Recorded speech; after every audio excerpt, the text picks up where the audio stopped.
Welcome to my Commodore 64 Games Memories.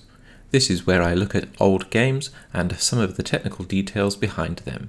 Let's get into it. Today we have Rescue on Fractalus, developed by Lucasfilm Games in 1985 and published by Epix, Activision and Atari Corporation. Now, this is the Commodore 64 version. I distinctly remember many years ago when I was a child, this game being demonstrated on a program called Think of a Number, I think it was, by Johnny Ball. I'll see if I can find a picture and put his photo up on there. So I think they were demonstrating the Atari version, the Atari 5200 version I think it was. But anyway, it came out on the Commodore 64 and I loved this game when I was a child. I don't recall that I had the instructions, so I had to find out how to play it by trial and error. I had it on tape, but I couldn't find the tape version. I only found the original disc version, so I'm going to play with that. So here's the introduction music. There's a little Rescue on Fractalus 1985 Lucasfilm Limited. And it's going to start on level 4. The disc version, I guess, remembers the highest level that somebody attained, I guess.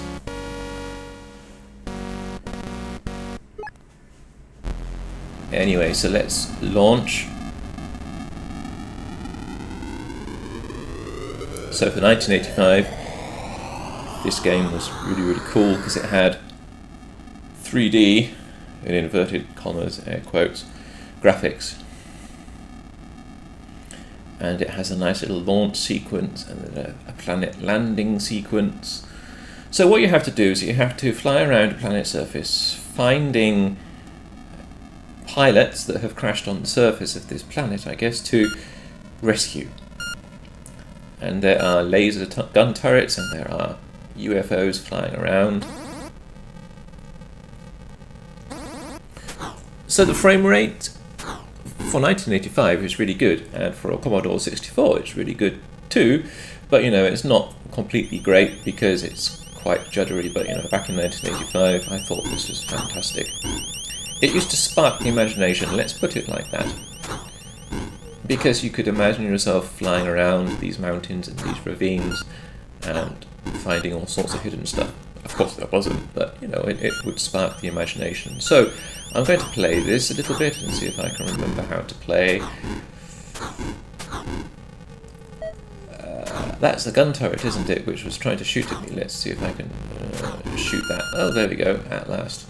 Managed to explode it. Now, on the right hand side with the LR display, I think that shows me where the next ship to rescue is. I'm flying towards it at the moment. There we go. Let's land and see if I can turn off the shields, and then hopefully the pilot will come along and walk towards me. There we go. Apart from you can't see where the pilot is. Okay.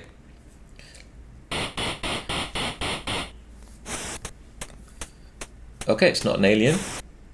Okay, definitely not an alien. So the funny thing is that sometimes instead of a pilot, you get an alien trying to get into your ship, and if you let them in, then they kill you, or they destroy the ship, or something, or both.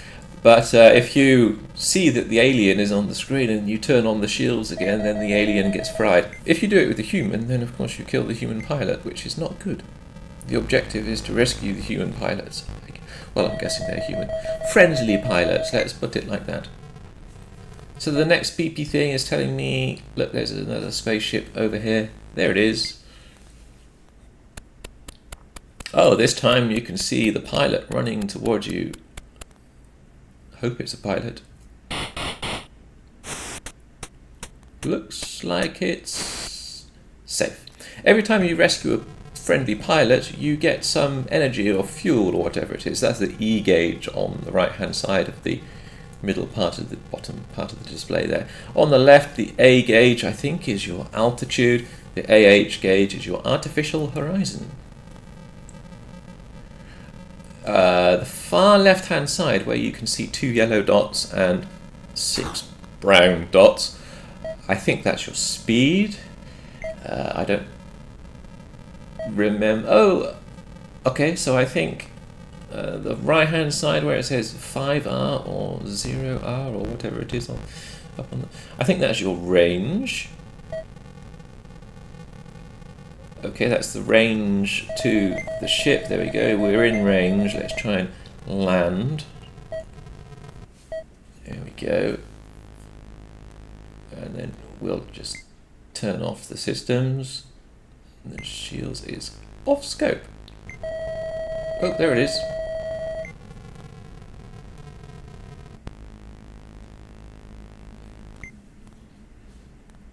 Off scope again. Okay, this is a bit confusing. It was definitely saying it was on scope just now, and now it's off scope. I don't know. Maybe it was hiding behind a mountain somewhere or something. Let's fly around a bit, see if I can get a better position on the ship.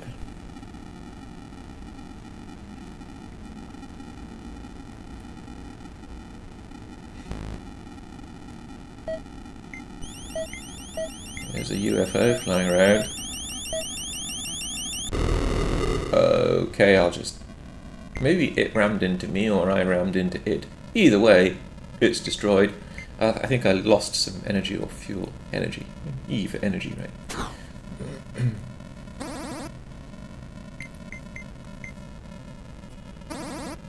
There's a gun turret there on top. Not... Oh, there we go. Lucky shot. Oh, another lucky shot on the UFO. Excellent. But I'm really looking for... It says 0 range there. I don't think I'm in the right position. Let's fly around a bit until I can find the next spaceship.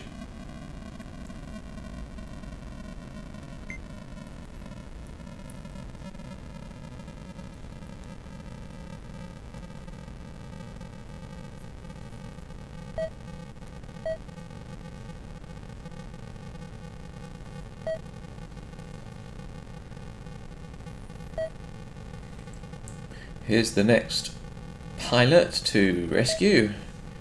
There are so many careless pilots flying around above this planet and then crash landing on the planet. So, okay, that's me crashing into the UFO again. Okay, let's land here. Eek.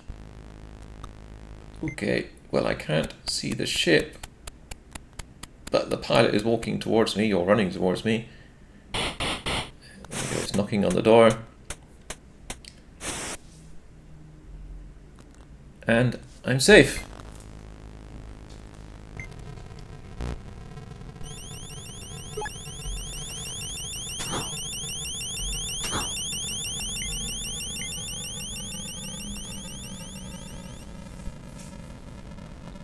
Let's try and find the next spaceship. I think that's the old one. I've rescued that one already.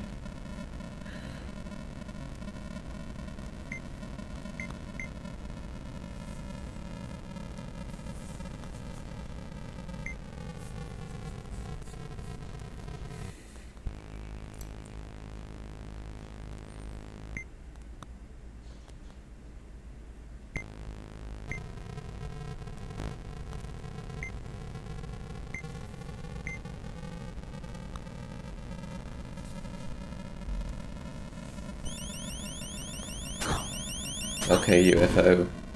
Wow, that was another lucky shot. Okay. Uh-huh. Okay, I hear the beeps of the scanner.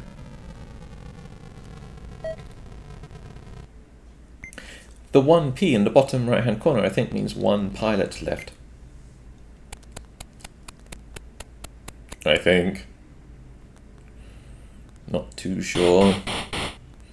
Okay, friendly. Friendly. Excellent. So, that after rescuing all the pilots, you can boost off the planet, right? Or is there another one to rescue over here? Oh, I don't know, I really should read the instructions, shouldn't I? What's over here then?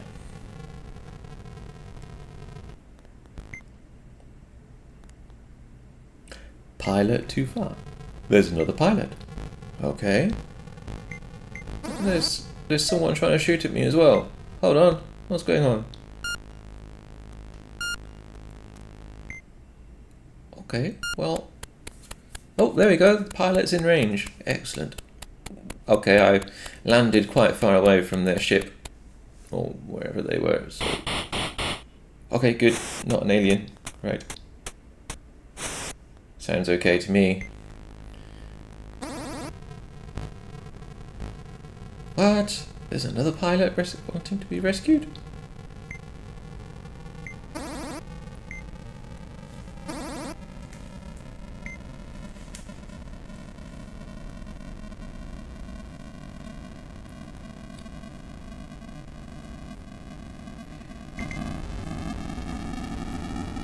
So let's boost off the planet.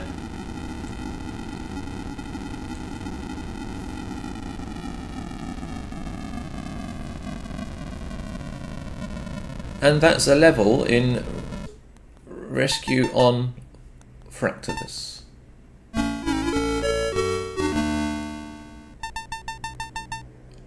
Nice little level winning music, and then calculating some extra bonus score and stuff like that.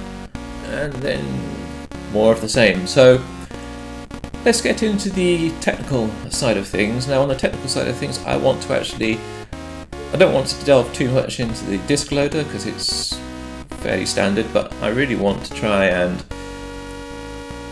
find out how this game is rendering its view, at least at a high level. So let's get into it, shall we?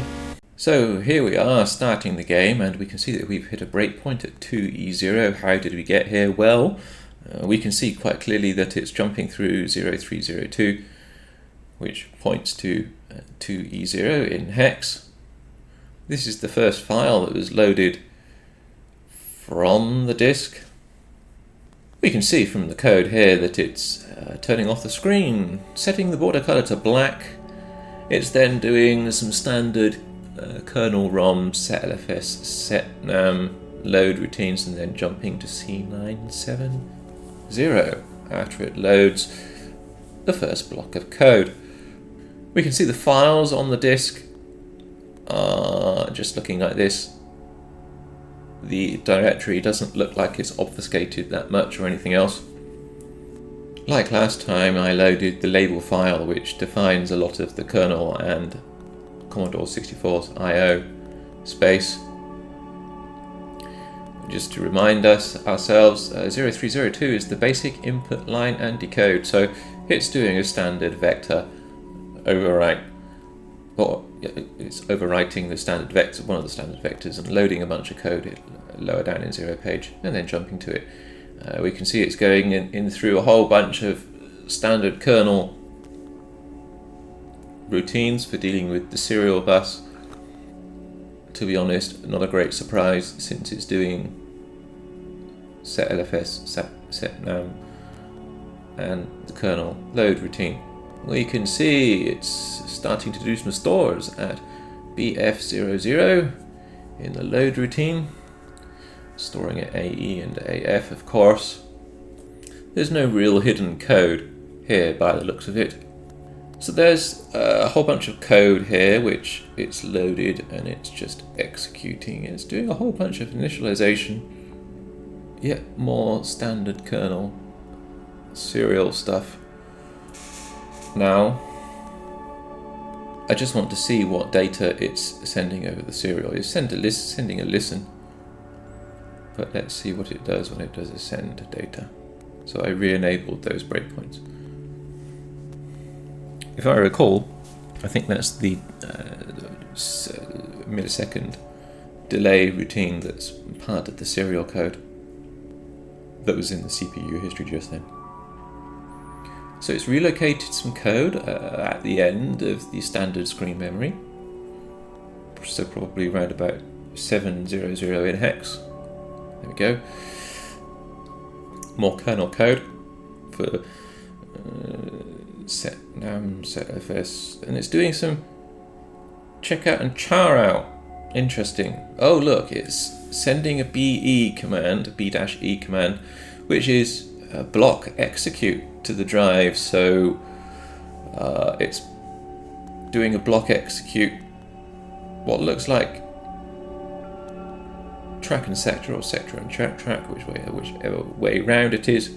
Track and sector 1803, I think, if I remember correctly. I don't quite remember the exact sequence of the numbers in the block execute, but what this does is that it reads a block from the disk into the drive's memory and then executes that block. So it executes the code which is there, which is a really good way of getting the drive to execute stuff without having to send it from the Commodore 64. You don't need to load it from the drive into the Commodore 64's memory and then send it back again. No. You just tell it to run the block straight away. So it's a little bit quicker because the drive doesn't have to send it over the serial connection first, and then the Commodore 64 doesn't have to send it back either. The drive just reads the data and then executes it from its own internal memory. Because don't forget, the 1541 disk drive on the Commodore 64, or for Commodore 64, is a computer in its own right. It has a CPU, it has some memory, and it has I/O chips. Of course, the I/O is so that it can interface over the serial connection to the Commodore 64. So once it's starting to block execute something, I'm expecting that the Commodore 64 side of the code will then probably wait for the drive or signal to the drive to actually start doing its either a protection check or turbo load, or both.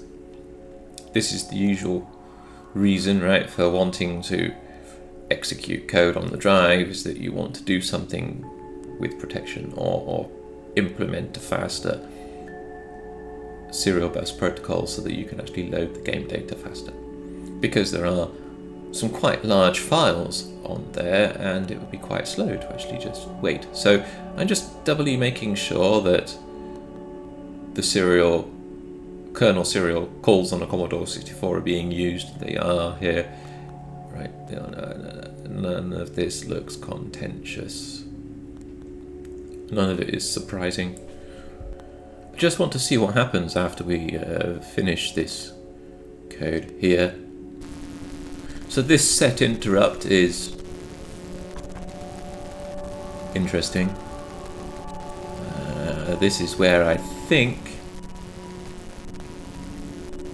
it looks like to me that we're sending something over the serial bus for the drive with the interrupts off, and then we are probably going to be waiting for a reply from the drive once the drive starts executing its protection check, perhaps, or the turbo loading code. Either way, now look, we send what is it? Bits, well, hex byte 63 to DD00, which is CIA2 port A, which is serial. It's also the VIC bank register, but the VIC bank is 3, which is the first VIC bank, 0 VIC bank, which is the default one, so we're not really too worried about that. What we are, right. There we go. So it's sending 6 as the high nibble, which is obviously, do you remember your bits in the serial bus? Clock and data, I think. Oh yeah, of course, one of them is set to be the input, so it doesn't really matter what it's trying to set it to. All it's doing at the moment is that it's, well, it could be twiddling, of course, to high or low the clock and the data, of course. So anyway, then it's looking for a reply from the drive. Now the drive at the moment is still running its kernel stuff, we can see, because it's up in its ROM space, ROM address space on the drive, disassembly view on the right hand side. So the Commodore 64 is merely waiting. So we've got a breakpoint now, just after the Commodore 64 BVS, and there we go. Now the drive is running code in one of its RAM buffers. In this case, it was running code in its buffer 300, way down in its lower 0 page. And it does have a 0 page. It doesn't really have an extended 0 page per se. Anyway, so the Commodore 64, now that it has got a signal back from the drive, what it can do now is that it can send some commands to the drive using its new updated serial bus protocol. Drive, of course, sends dutifully its updated serial bus protocol replies, and there we go. We seem to be doing some stores. Funnily enough, it's reusing AE and AF as the address. It doesn't have to, of course, but in this case it looks like it is. There we go. Looks like there's just a whole bunch of loading code here. Load, da da da da da. The drive is just doing stuff here. Okay. Doing clear all, fine. It's looping back what looks like to here again. And it's just doing more of the same, just loading other stuff. Nothing too complicated really. I don't really see much. We can see it just loaded a chunk of memory again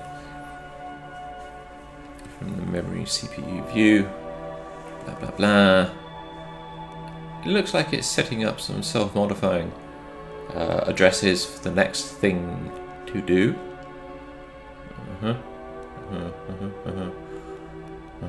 Yeah, okay. Maybe an updated... no, it's just loading. Okay. Fine. Anyway, it's loading more data now. Loading more data. I've got warp mode, or I did have warp mode enabled. So it was quite quick.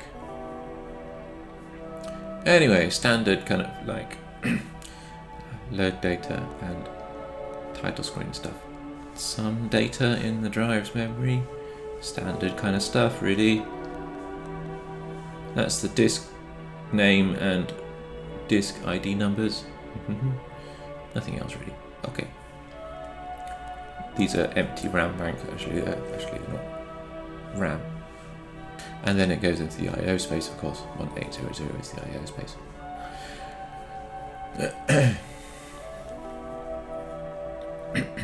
Excuse me. More loading now. Mostly the game. If you have a look at the sprite data in the graphics map, sprite window there, or the graphics map which shows bitmap data on the far right hand top right hand corner, actually the data that's being loaded seems to be quite chaotic, doesn't it? That indicates that it might be compressed, or it might just be extremely optimized data.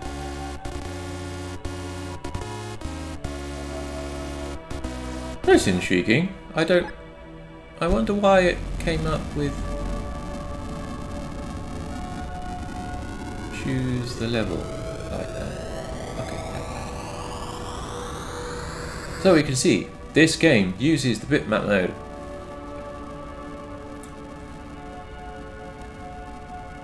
Now there's nothing being rendered in this bitmap bank at the moment because the landing sequence, if I recall, just uses the first bitmap in memory. But there we go, we can see that there's a bitmap here being updated, and we can see roughly, although it's still relatively quite quick, we can see from the debug view that we can see that it's drawing. So this is the off-screen bank. We can see that there are some sprites in this bank, and the last half of the sprite bank here is actually the bitmap data, so that's why it's updating. But you can see if I fire there's that little crosshair sprite, and then next to it right here you can see that the sprite, when I fire, updates the sprite definition actually in the sprites which are being rendered on the screen. So this is using the standard kind of like trick of copying in dynamic sprites to get the sprite animation appearing on the screen. So we have one bank here for the bitmap starting at the VIC bank 4000 in hex. It almost looks like, if you see, that the sky is being filled in after the dots and the lines or whatever it is are being rendered for the view, so it clears the screen. What looks like renders the landscape and then does a fill. Almost like a fill. It's probably an optimized fill using the top pixels of the landscape. We'll go into that in more detail later on in the code itself. We can see in the memory view that there are two banks of the bitmap being updated, because we have the first one halfway through the memory, and then there's another one, the second larger band of mostly yellow memory updates is for the second bitmap. You can see how much code it's running, you can see how much data it's writing to the VIC display banks for the bitmap data and for the sprite data, of course. You can see that it's actually processing a lot of data for every frame, which is not a surprise. It is 3D, in inverted commas, 3D. I want to see why I did the watch store 6000 there, is that I want to see when it updates the bitmap data. Now, the start of the bitmap data is at the second half of the VIC bank starting at 4000. Because each bitmap is 8 kilobytes, which is 2000 bytes in hex, then there's only a maximum size in each VIC bank, which is 16 kilobytes in total. There's only enough space for 2 bitmaps, but usually you want some sprites and stuff, and you want the bitmap color screens, or the color screens for each bitmap. So actually you've only got really room for one bitmap, unless you reduce the scan lines that you're drawing. So anyway, we can see that when I pressed the key to turn the systems on or off, the breakpoint triggered for clearing or drawing to clearing, in this case, that part of the memory for the bitmap. I actually want to find out what code triggers when the code starts writing into the bitmap data. Say, for example, for the 4th or the 5th character row down the screen, so 4 times 40 times 8, because each character in the bitmap screen is 8 bytes for the pixels. So here we can see what looks like descending addresses. As the code executes, the addresses do descend vaguely, apart from it seems to be doing 2 scan lines in an alternate fashion, but based on the Y index. Okay, so I want to actually see that was just for one character on a bitmap. Let's try to look for a range of characters across the top of the 3D display for the bitmap. So let's just look in this memory range here to see what code writes to this range of memory addresses across the top of the bitmap. So this bunch of stores with Y's looks like it fills the bitmap going upwards, or in this case it's clearing, because it's storing the zeros, so it's clearing it to the background color. But this is an interesting one. It looks like an unrolled loop with an RTS at the end, but it's indexed with Y. This means that by changing the Y index, say 0 or 1 or 2 or 3, you can actually clear or set information into a column in the bitmap screen in a very fast way, because if you change it to 1, it will then start updating the character, or if you change it to 8, for example, sorry, yeah.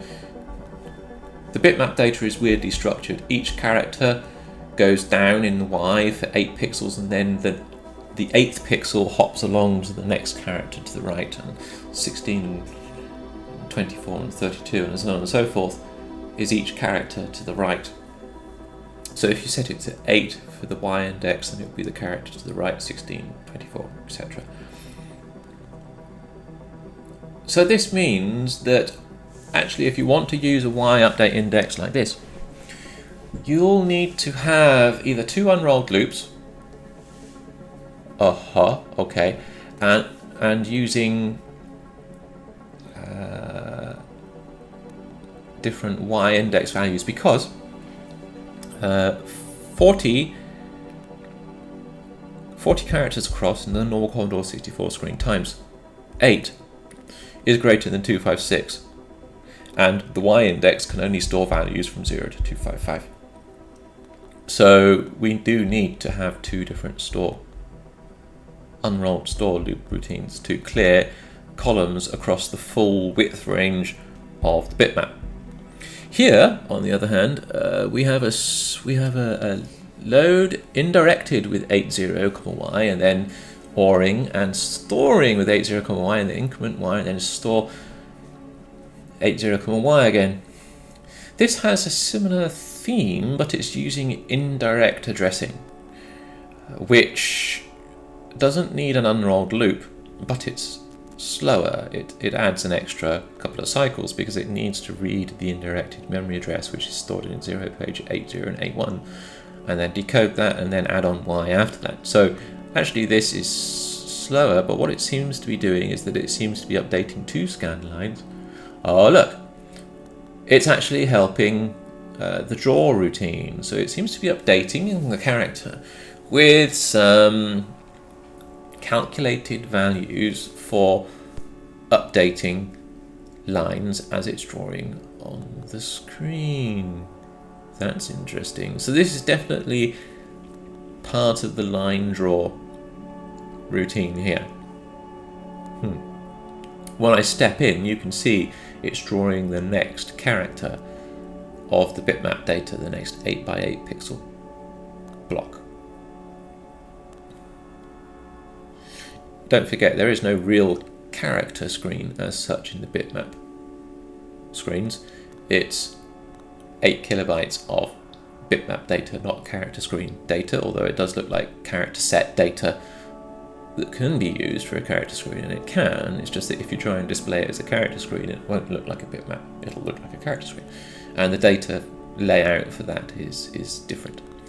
But there are screens used for a multicolored bitmap, and actually a high-res bitmap, which defines the colors used for each 8x8 pixel character cell or 4x8 pixel character cell in multicolor bitmap mode. And we are running in multicolor bitmap mode, so yeah, it's 4x8 pixels where each pixel is double width, of course. Don't forget, that's a Commodore 64 thing. So you have a choice between the background color, 2 other colors, and then the foreground color. Anyway, so this routine here at 2FOE is interesting. So there we go. If we look at this, what the screen does when we run the code, or when we step at 2FOE. Okay, I'm puzzled. I set a breakpoint on what looked like the store routine, and it's actually not triggering. Why is it not triggering? Okay, let's double check what breakpoints I had there. 2BB4. Okay. So we seem to be, we have broken into the program now that optimized clear routine, or set routine. Yeah, I wasn't going crazy, right? I put a breakpoint here. Okay, now it's triggering. We can see, actually this is, oh, I see. Okay, so it was actually, okay, rendering a full line, huh? Okay, that's the breakpoint, 2B67. So 2B67 looks like it's doing a full draw line, right? But is it in the other bitmap? So let's open up two bitmap views. The first bank and the second bank. I'll set it to multicolor mode. Yeah. So while the Commodore 64 is displaying one completed bitmap, it is calculating, of course, the bitmap which is hidden, the off-screen bitmap. This is why the Commodore 64 screen never really flickers. Yes, you can see here it seems to be updating 80 and 81 with the bitmap screen data addresses from a table, or two tables rather, the low and high address tables, and then it is doing a whole bunch of indirect stores, which, now these stores are doubling each line. You can see that because it does increment y. Store indirect 80, y, increment y, and then another store. So it's doubling the lines, which obviously helps make the rendering routine quicker because it doesn't have to calculate individual data for each scan line. It doubles the scan lines up, which is fine. I'm just running through this code here, stepping through it, seeing what it does, trying to get a feel for the code. We've got some more store routines here. Was that the same one? No, that's a different one, right? I think it was a different one. The address looks different. But it looks like it's a duplication, maybe. Maybe does a slightly different function, perhaps. So let's set up the memory view so we can look at 80 and 81 so we can see easily which bitmap screen is being written to when we have a look at the address.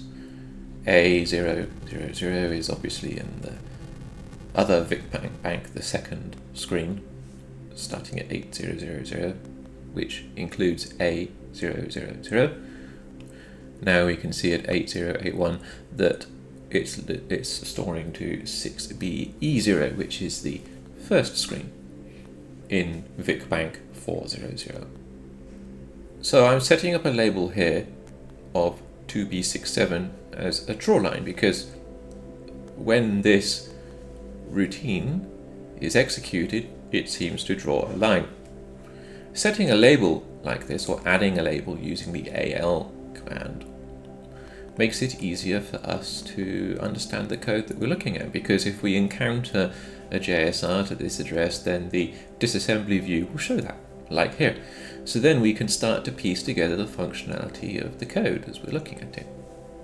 It's rendering, or it has rendered, to A000 again, looking at the indirected memory address at 8081.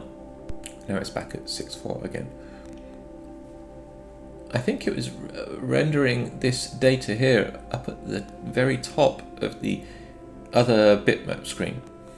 Now the very top of the bitmap screen might be turned off, which is why we're not seeing it. It might be using that for some temporary data somewhere like that. We'll see.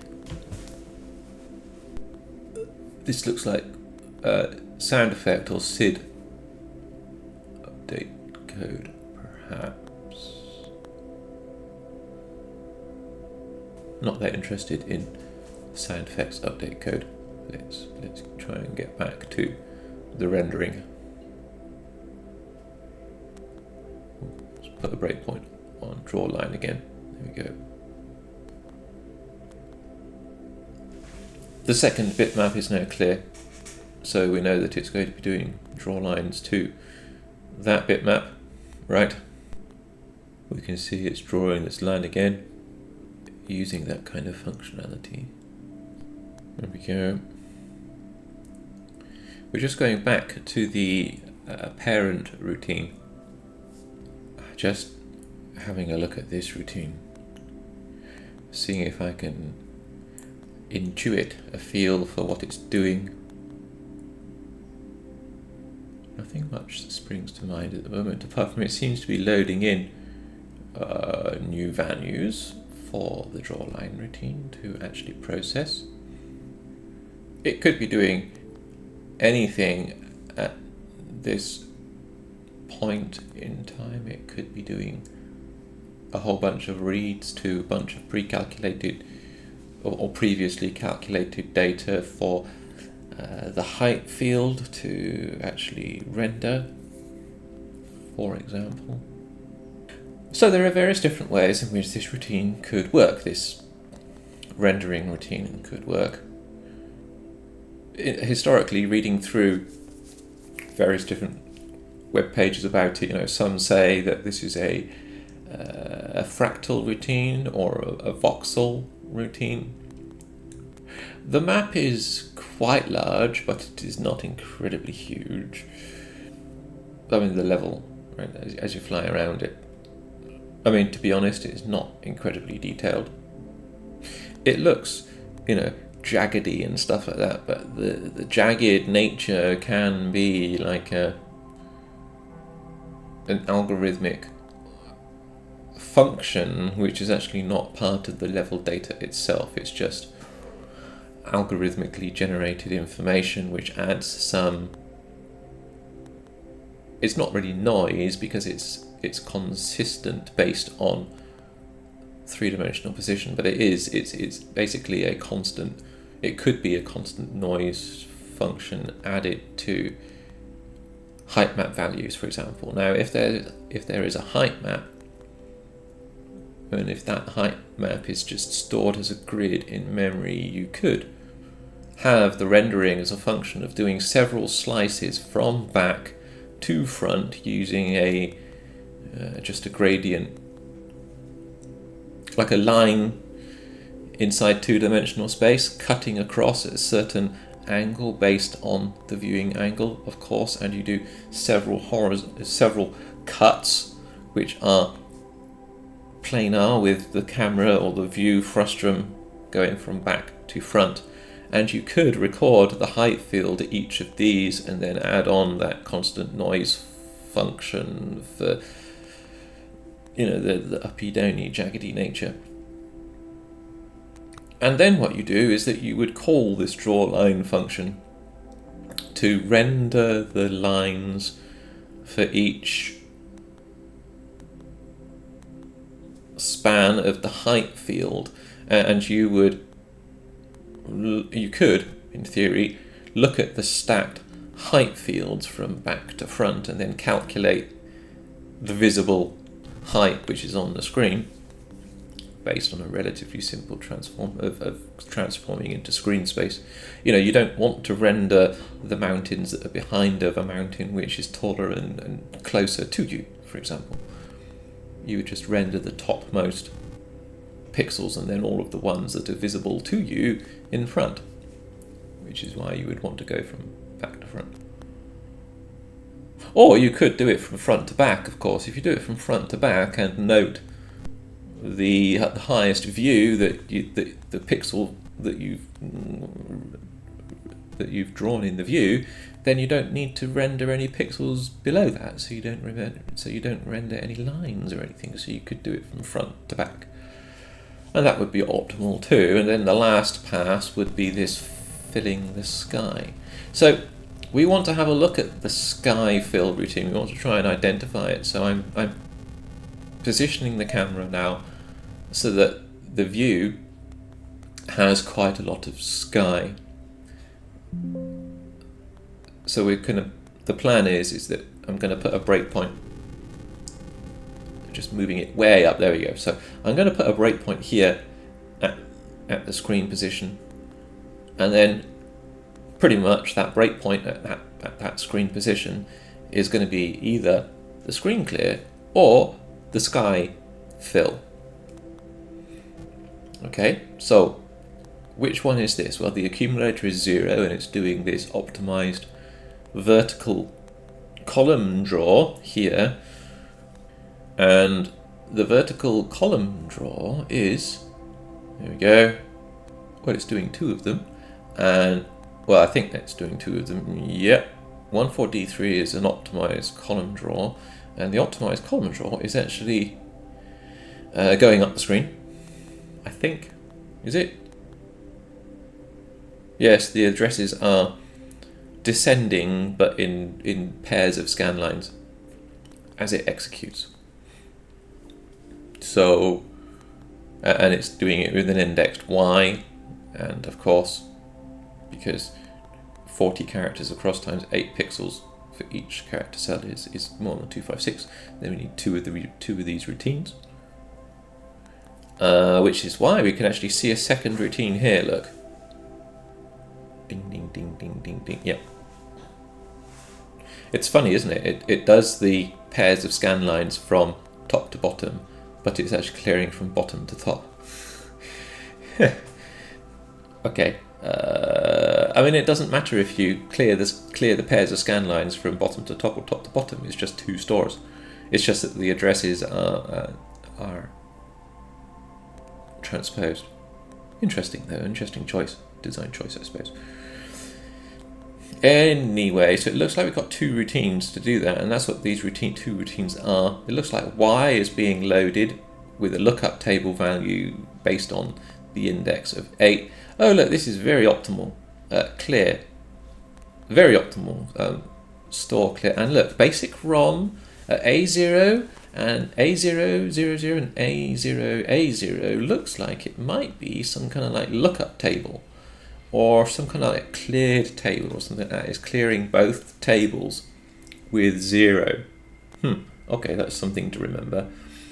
And it's also clearing columns in the bitmap data, and it's clearing that there's the load X at 1E, 1A, and that load X is 16, 17, 18, 19, so it's 19 to 0, so 20 columns in total, doubled up because of the two JSRs for the left and right hand side of the screen, and then you've got 40 characters across. So yes, there we go.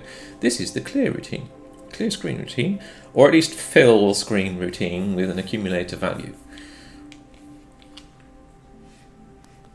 The accumulator value here is always 0 by the looks of it. 1E10 is loading accumulator with 0, so it looks like it's just basically the clear screen routine, unless it's self-modified code.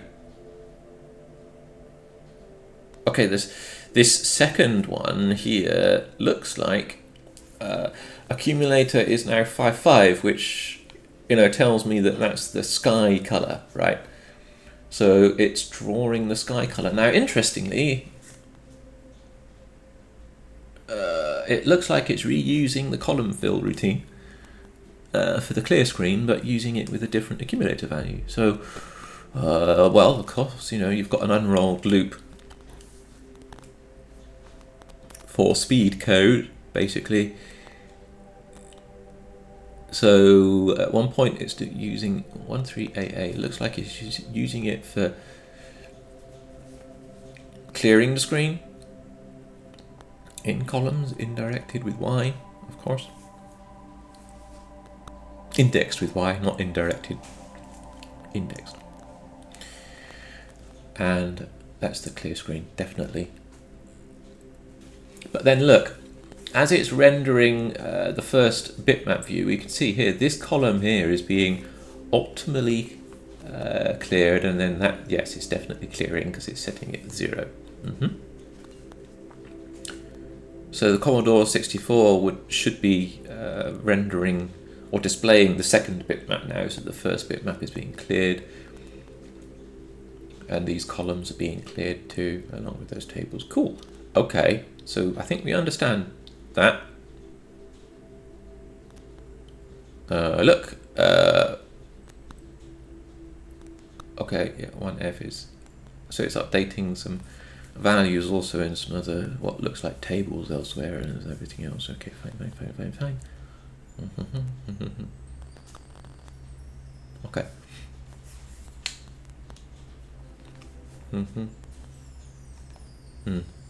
Okay, so I think this looks like an X coordinate table lookup for either one half or the other half of the screen. It's basically an x coordinate table lookup, but it's basically doing a multiply by 8, and it's doing an 8-bit multiply by 8 in decimal, or in hex, doesn't matter, because 8 in decimal and hex is the same value. Anyway, so yes, a multiply by 8 table, mostly used for x coordinate. So that's cool. We can see from the first bitmap, as this is stepped through, we can see those columns of cleared pixel data, which is all cool, and we kind of like expect that. Interesting to note here, if you see, look, the far right hand edges and left hand edges, which do have graphic data rendered into them, are not actually being cleared at this stage by this optimized vertical column clear routine. Interesting. So these left and right hand edges are stepped down one character cell, look. And they're covered over by what looks like sprites to get the slightly angled corners of the cockpit display. So it's not a perfectly straight horizontal edge. They're angled down slightly to make it look like a cockpit, which is quite a nice touch. But the bitmap data, although it has stuff inside it, isn't being cleared at this point. Anyway, so we're going to put a break. We're going to put a label here, I think, for clear screen 0. I think, because it looks like we've got two routines, right? We've got a duplicate routine in terms of structure, but not in terms of memory addresses. So it looks like we've got two optimized routines for clearing one or the other screens. So when I say the first bitmap, I mean screen 0, and when I say the second bitmap, I mean screen 1. I'm a programmer. I tend to count things from 0 like a computer, especially when I'm creating label names and table offsets and stuff like that. Everything, because it's being referenced by a computer and the computers start counting at 0, I start naming my labels and counting from 0 as well.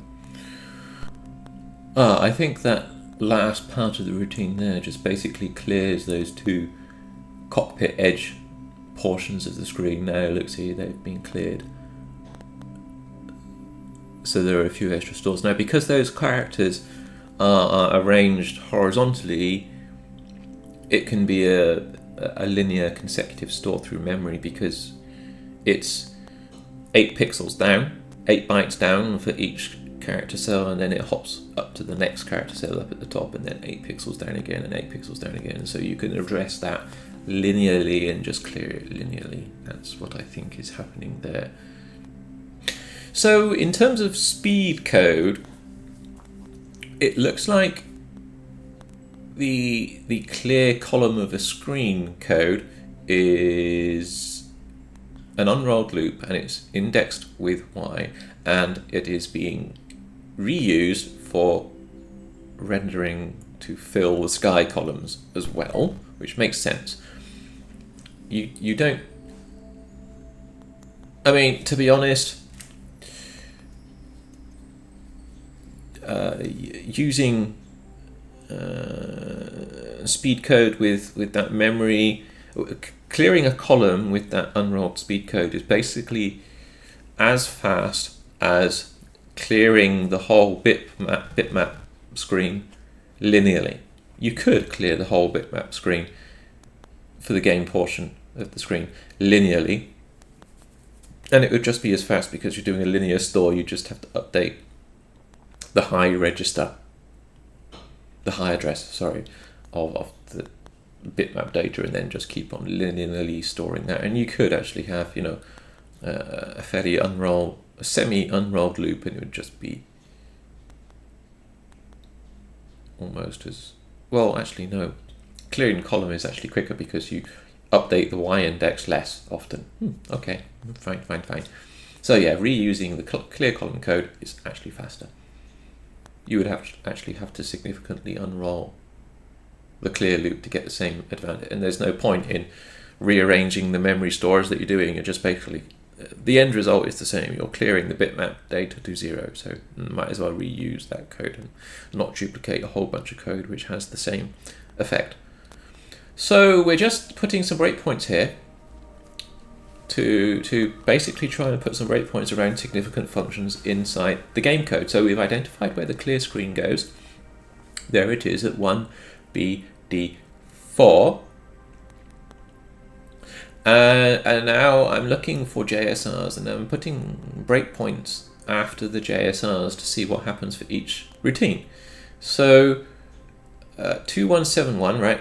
We'll label that as draw band because it seems to draw a band of the background data. Actually, it's not drawing a band. We should really call it draw ground, right? Let's change the label. Well, first of all, we'll put fill sky first, and then yeah, because I'm just trying to remember which way around I want to do this, right? So that's definitely filling the sky, that code there, because we saw the sky get filled. So let's put that label there first for 303E. Yeah, and we're going to call that one draw ground. Yeah, because I don't care that it already exists as draw band. The horizontal band, drawing a horizontal band is not quite accurate description. It's actually drawing the ground. So yeah, there we go. We've got draw ground and fill sky. We've got these other routines as well, and to be honest, they could be updating sprites, they could be updating the score panel, whatever the status displays, they could be updating all sorts of things, they could be transforming 3D information or whatever, but I'm not too interested in those right now. What I am interested in is actually the sky filling routine. So here we go. Here's the sky filling routine. So, oh look, well, we've got the X coordinate tab here, which is basically the multiply by 8, and it seems to be jumping into code down at the bottom. Look, there's a jump, 308A. But look at 307C and 3082, it's updating, self-modifying the jump address based on a lookup table into two different tables with the value of X. You know what this looks like? It looks like it's filling the sky by columns, as we would expect, with the unrolled column fill routine. And it's using the highest drawn position for the ground as a basis for optimally filling a column of the bitmap data by updating the self-modified jump table. Oh, that's interesting. That's a good way of doing it. Look, we know that it's filling it with the sky color because at 3088 there is a load accumulator with $55 hex 55, which is foreground, I think. It's certainly one of the colors of the bitmap, and it corresponds to filling it with the sky color. Right. Seems to be loading a few values and testing for greater than or equal to. See, BCS, branch on carry set, compare with greater than or equal to, and then branch on greater than or equal to, basically. So load accumulator compare, load accumulator compare. So it's comparing a whole bunch of values and basically getting the largest value, is it?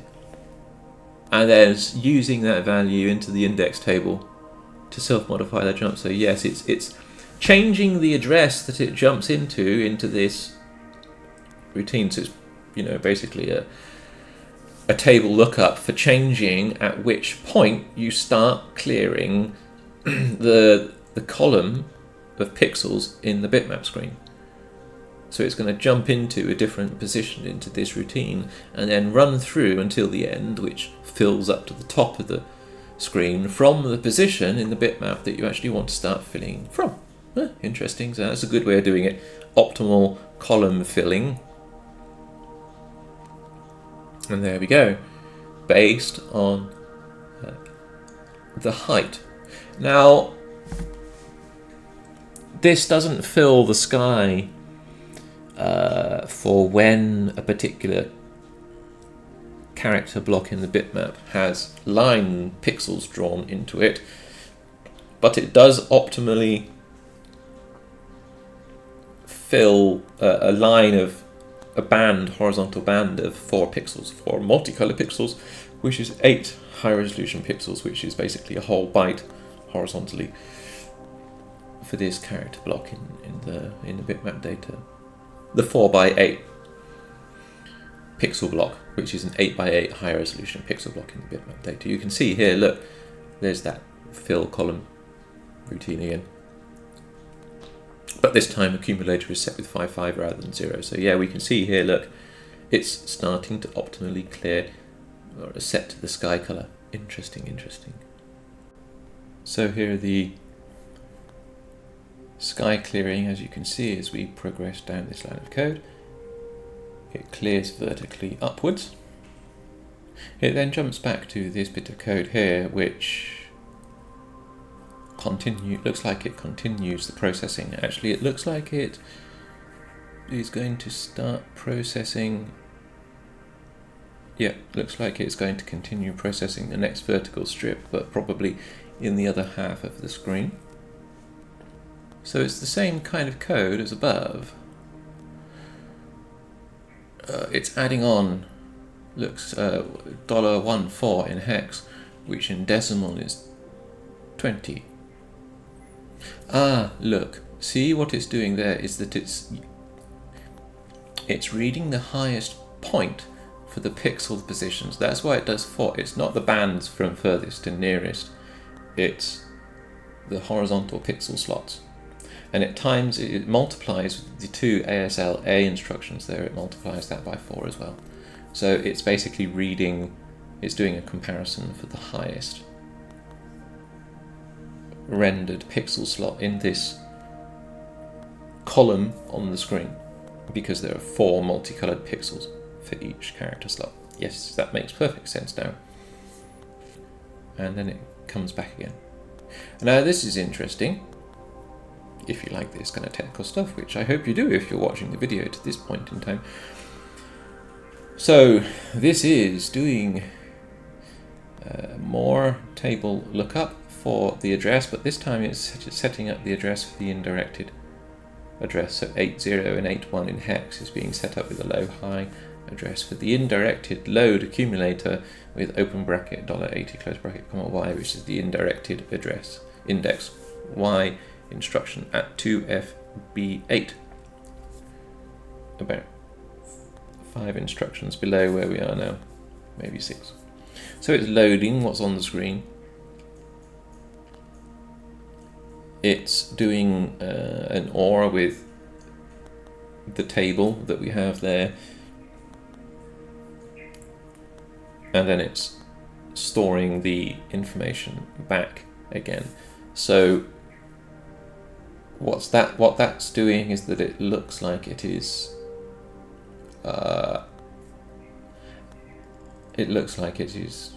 looking up into a table for the actual pixel pattern that it needs to OR back in. This is basically, looks like it's going to be storing or updating the pixels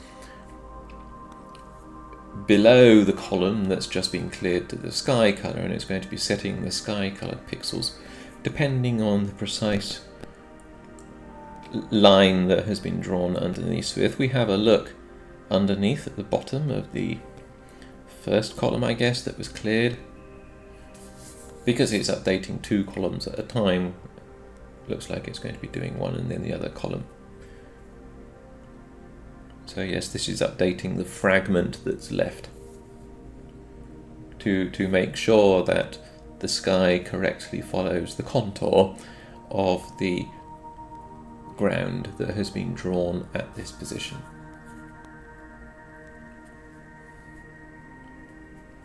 So here we go, it's loading, ding ding ding, ORing with the table, and then watch for the pixel update. There we go, it's updated the pixel, and another store, and it updates the pixel again. And it's basically doing it again now for the next couple of scan lines down. There we go. And then if we step again, don't forget that the scan lines are doubled horizontally, so this is why we always see this pattern of doing two paired writes, one above the other. So 2FA4, I think we can add a label here for fill sky ground block, basically filling the block in the bitmap where it is the interface between, or the join between the sky and the ground. There we go. This label helps us to understand a little bit more when we're looking at the disassembly what the general structure is. And then we have the fill sky label there as well. So filling the sky has two parts to it. The optimized part, which clears the whole column, and then the slower part, which does the masking with the contour of the ground and the sky joint, where the sky meets the ground on the horizon, basically. And there we go, the left-hand column was just updated there. If we now keep on running through, now I've got the breakpoints here, we can, if I execute up until each breakpoint, we'll be able to see how the sky fill marches across the screen in a nice, easy to understand and easy to see way, because I'm slowing it down a lot, because each part has a breakpoint. So I was just looking through the code and I could see that there was a second fill sky ground block routine here, which was basically almost identical to the other one, but it does it for the second here, so I'm just making sure that I've tagged it correctly. The code is almost identical, it's just that some of the maths, some of the pointer arithmetic is different. So the code here for filling in the sky columns does one column on the left and then one column on the right, or vice versa, and it just keeps on marching across the screen like that. So it does 20 pairs of columns in total for the full width of the screen, which is 40 characters. So if I step through it now, you can see how the drawing happens, because I've put a breakpoint on each of the important parts of the rendering loop, so you can see how it marches across, filling in each column quickly and then finishing off the horizon pixels. It's all rather clever on how this works, and then if I continue on, you can see how it renders into the next bitmap, the top bitmap here. It's rendering each line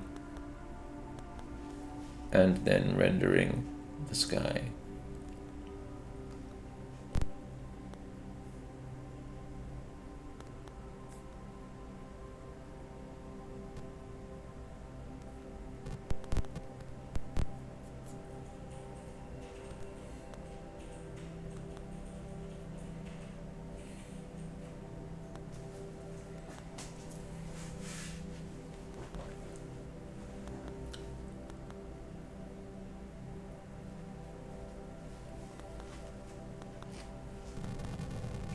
So if you notice here for the sprites, when something when I'm firing something, the bullet sprites or the lasers or whatever they are will get the frames will get copied in, and then the sprites will actually get updated.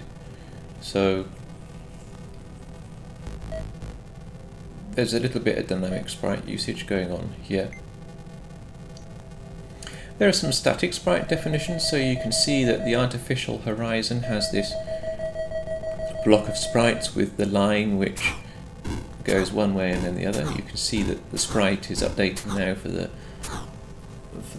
laser or whatever it is, the plasma bolt or whatever. when it gets copied across. There are some vertical thin lines in the sprites, which are actually the vertical grey lines for the cockpit. These sprites, which are static or common across both views, are actually in both banks. These areas to the side of the cockpit actually correspond to these sprites here. So the sprite, there are two sprites which partially mask out the extra characters so that we have those sloped areas of the cockpit. If I use the editor to remove some of the sprites information here, then you can see the more of the sprite that I remove in one of the banks when the screens flip over between the one that's being rendered and the one that's not, you can see that they will flicker on and off the number of pixels that are being rendered. Now this means that these sprites are masking out the extra part of the bitmap, which we can see because there are those sections of characters. Now if I erase part of these sprites here, you can see that those sprites correspond to the right hand portion of the cockpit view. There you can see them flicking on and off there, and also obviously if I erase the sprites on the left here, then they correspond to these parts of the cockpit view. So I think maybe the sprites are expanded, which would certainly make sense. Either expanded in one way or the other. These are the artificial horizon sprites. You can see if I update them or edit them in the editor and then move around, the artificial horizon now has some blue dots instead of a solid blue and solid pink portion of the artificial horizon. It looks like the sprites for the artificial horizon, etc., are actually behind the bitmap, which is an interesting, well, it's a very good way of getting the bitmap circled to mask out the portion of the sprite correctly. That's what it looks like anyway. Use the hardware sprite background priority to do the masking for you, so you don't have to mask it yourself. Makes it a lot quicker to do have the hardware do it. This area of the cockpit view is actually only in one bank of the bitmap. It's this one here. So it contains more sprites in this bank for the cockpit view. The other bank doesn't have those sprites at all. Basically, there is a nice screen split. You can see that there are fewer sprites in the other bank for the bitmap. Only really the crosshair and the vertical parts and the little side parts of the cockpit are actually visible and are needed. The artificial horizon sprites are not needed in the second bank. And this is actually the game over screen. I ran out of fuel. You can see that it's actually a text screen. There's a character set has been copied in over the bitmap data, and let's have a look for the text screen. It's somewhere. That's the character set. And there we go, there's the game over screen with its character set, which has been copied into the start of the first bitmap. So I think we'll leave this technical video here for now. There's quite a lot that's been covered already in this game. Thank you very much for watching, and if you like this kind of technical deep dive into the Commodore 64 retro games, then please do leave a comment or press the like or subscribe button below. It lets me know if you like this kind of content and if I should do more of it or not. So have a great day and take care wherever you are.